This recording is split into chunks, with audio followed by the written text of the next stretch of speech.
এতিয়া শিলপুখুৰী নৱগ্ৰহ ৰোডত আমি ৰাশি ৰত্নশ্ৰী হেমন্ত কাশ্যপৰ ওচৰত আহিছোঁ জ্যোতিষী।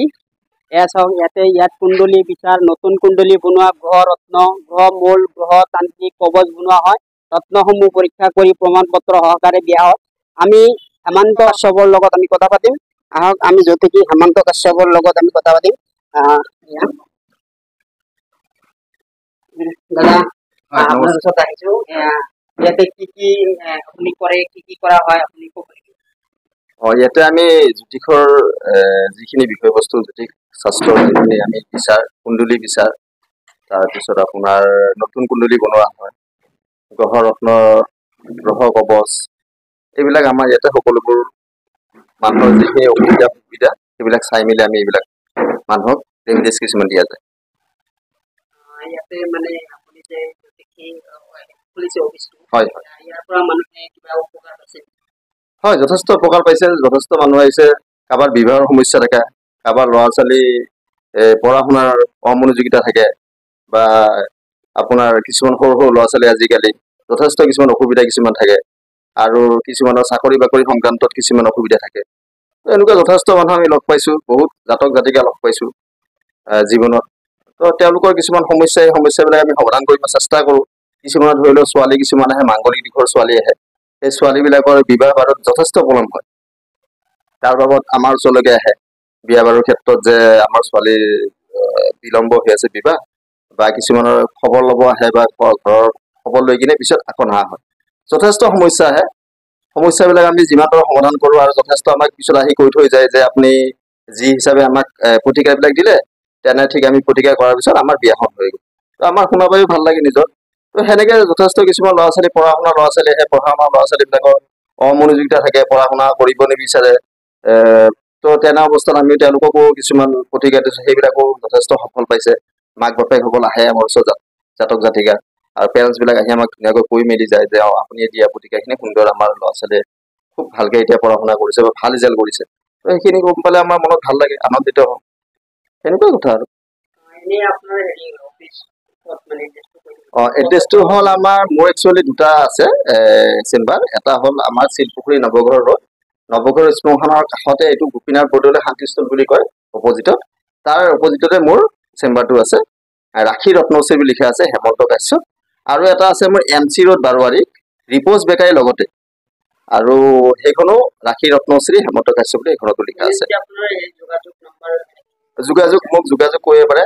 মোৰ যোগাযোগ নম্বৰটো হ'ল 9864223025। 9864223025। মোক ফোনযোগে যোগাযোগ কৰিব পাৰে, অনলাইন যোগে যোগাযোগ কৰিব পাৰে, বা কাৰোবাৰ যদি আহিবলৈ অসুবিধা হৈছে, তো মোৰ হোৱাটছআপ নম্বৰ আছে। এইটো নম্বৰ হোৱাটছআপত জাতক বা জাতিকাৰ date of birth, time, place যদি মোক দি দিয়ে, তো তেনেস্থলত মই তেওঁৰ বিচাৰখিনি আমি কৰি দিম ধুনীয়াকৈ, সুন্দৰভাৱে তেওঁলোককো আমি দি দিম। সেনেকুৱা ব্যৱস্থা আছে।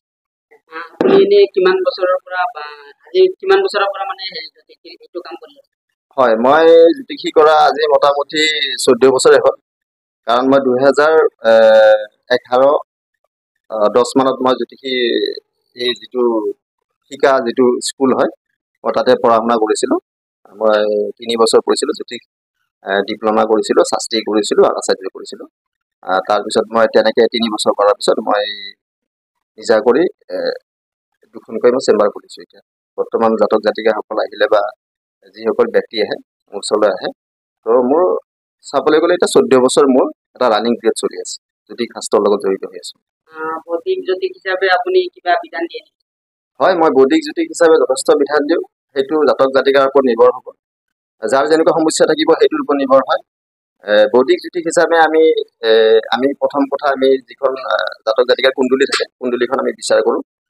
বিচাৰ কৰি আমি তেওঁলোকৰ বয়সটো চাওঁ, কিমান বয়সৰ জাতক জাতিকা। যদি ষ্টুডেণ্ট হয়, তো তেনেকুৱা আমি পদ্ধতিৰে আমি তাক প্ৰতিকাৰবিলাক কৰা যায়। আৰু যদি অলপ জ্যেষ্ঠ মানুহ হয়, তেওঁলোকৰো আমি সেই হিচাপে আমি বিধানবিলাক দিওঁ।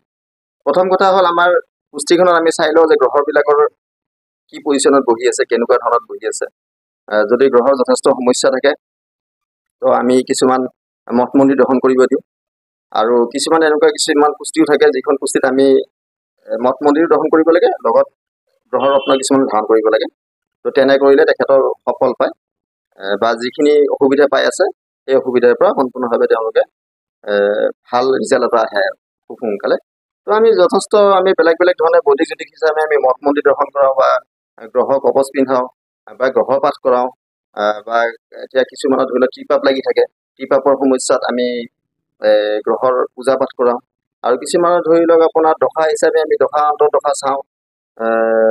তো তাৰ ওপৰত নিৰ্ভৰ কৰি আমি কিছুমান ৰত্ন ধাৰণ কৰিব দিওঁ। যদি ভাবোঁ যে ৰত্নটো পিন্ধিলে তেখেতৰ ভাল হ'ব, তো আমি তেনে পদ্ধতিত আমি ৰত্ন ধাৰণ কৰিম। ঠিক আছে, ধন্যবাদ। হয়, আমি এতিয়া আহিছিলোঁ আপুনি ল'লো হেমন্ত কাশ্যপৰ কথা আপোনালোকে শুনাবলৈ, জ্যোতিষী হেমন্ত কাশ্যপ আপোনালোকক দেখালোঁ চেম্বাৰ হয়। আপোনালোকে আহিব আৰু কণ্টেক্ট নাম্বাৰ আমি স্ক্ৰীণত দি দিম, যোগাযোগ কৰিব, কিবা সমস্যা থাকিলে আপোনালোকে সমাধান কৰিব।